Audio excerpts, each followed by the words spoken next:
I just finished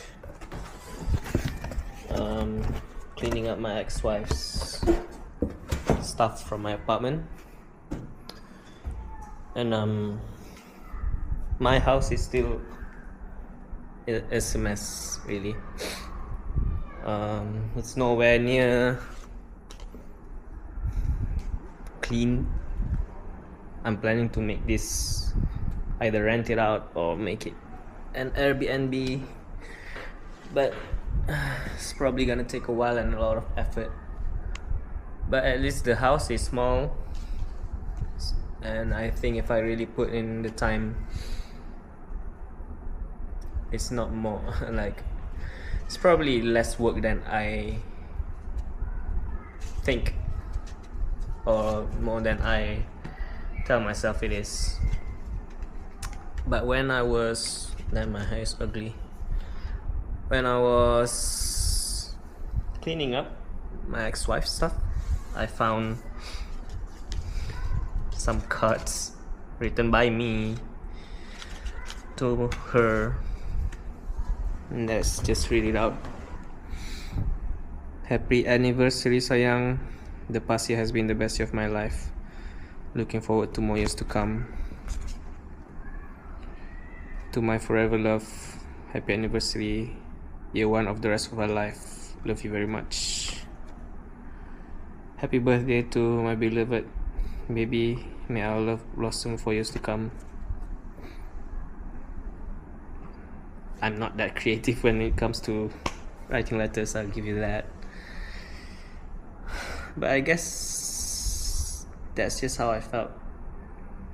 I was looking forward to spending the rest of my life with her. One thing that was kind of funny now that I think about it is like she would always insist on me writing romantic letters to her. When I say she's neurotic in how she want me to show her love, I really mean that. Like, you can do everything for them, but if it's not the way that they want you to do it, then that's not love. Or rather, like, it wouldn't even matter at all, you know? And that's fucking crazy. It's crazy that someone is so self-absorbed that they couldn't think anything outside themselves. Because think about it,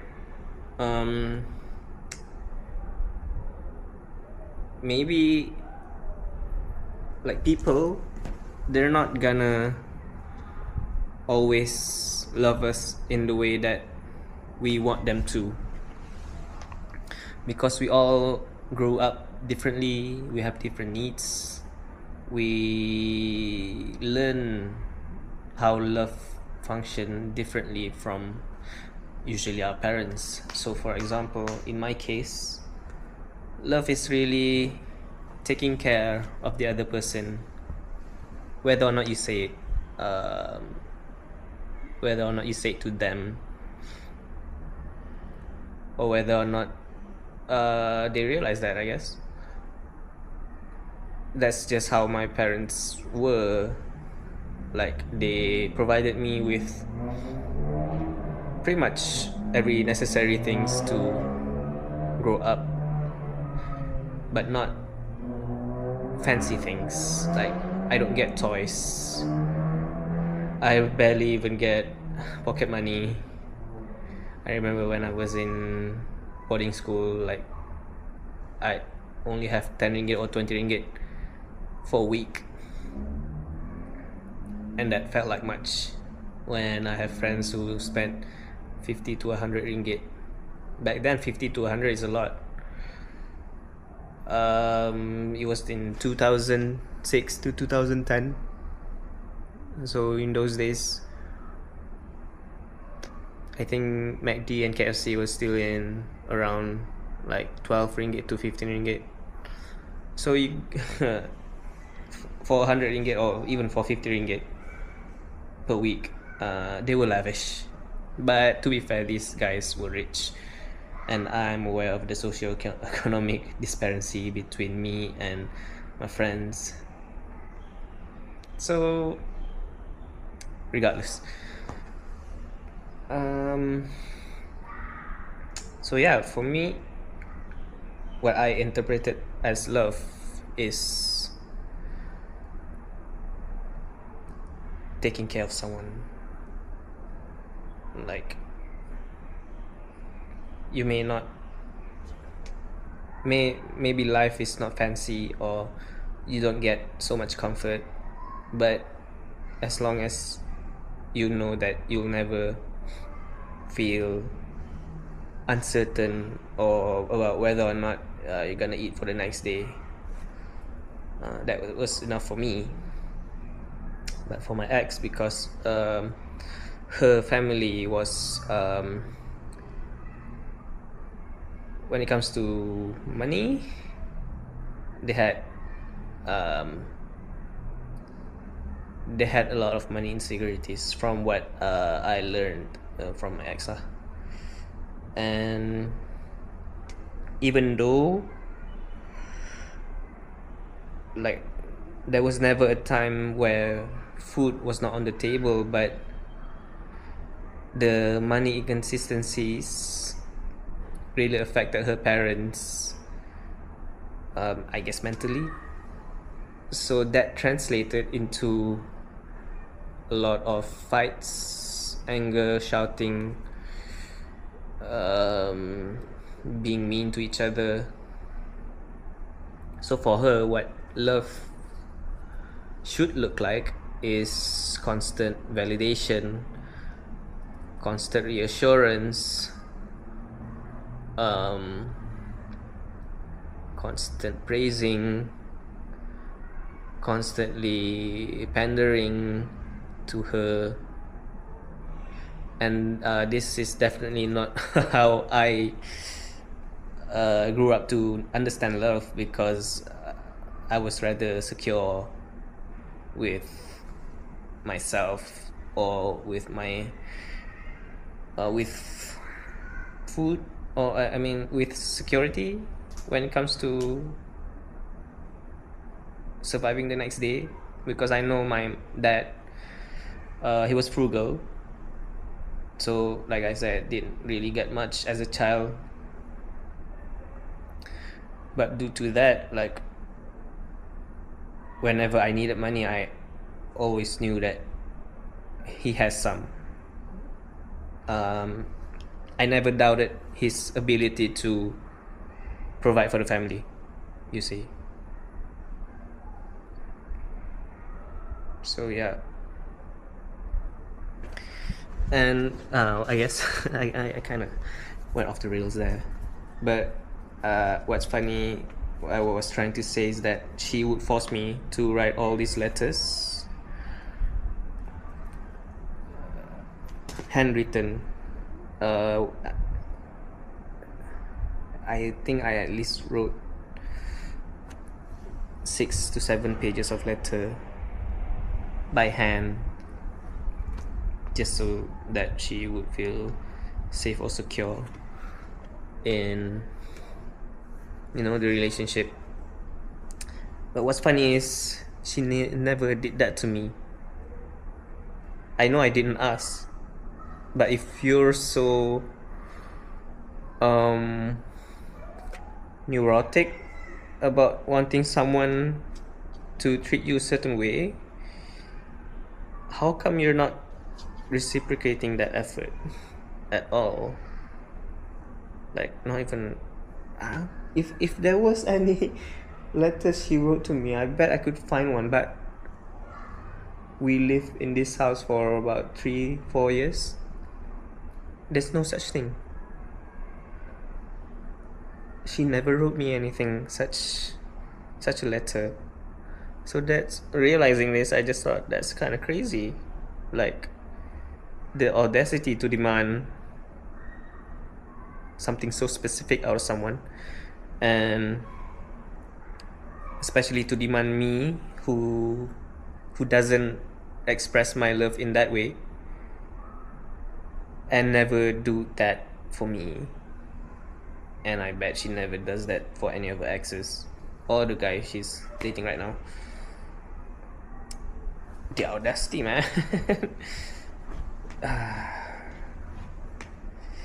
And I was watching a lot of YouTube about BPD in the past few days. She was not diagnosed with BPD, and I don't want to like say that she is, because unless someone is diagnosed, it's not fair to like label them as such. But there were a lot of similarities when it comes to behaviors of what a BPD does and what she did in our relationship. And like, this is just me personally, what I think that happened. And another thing is that I know at least 2 of her friends who actually diagnosed BPD. So it's kind of crazy that she are good friends with these people. Is it? Is it like a coincidence, or is it because she relates to them? I don't know. But she also has like normal friends, so I'm not saying all her friends are like that. But yeah, maybe there's some truth in that. And I bet like there's gonna be some truth in me and who I choose as friends as well, I guess, because we all have blind spots. And I'm starting to learn that I am at least somewhat codependent, in which I always try to pander to people, not everyone, or at least I choose someone to pander to, if that makes sense. I'm not gonna pander to strangers or even like how the public sees me. I don't care about that, but I will, when it comes to someone that I care or love about, I have a tendency to be pandering. And I guess like even when we were dating, or rather when I was like trying to find a girlfriend back in the days, I never seemed to fall for the secure ones, for the reasonable ones. I always tend to fall for the emotionally unavailable girls, or just girls that just don't really like me that much. So that's probably something wrong with me as well. And maybe emotionally stable people don't demand too much out of you, and if you're codependent, your need to pander to someone, or rather to be someone that the other person is taking value from, you're not gonna say shit that need to pander because the other person is not asking as much. Whereas if you're dating an emotionally unavailable person, or anyone who's just like trying to manipulate you or trying to just take value from you, it could be money, it could be attention, it could be favors, you actually, as the codependent, feel a sense of accomplishment, because you're trying to fulfill your need to feel needed, I guess, to feel like you're giving value. So yeah, that's probably just one way that I need to improve on myself. But yeah,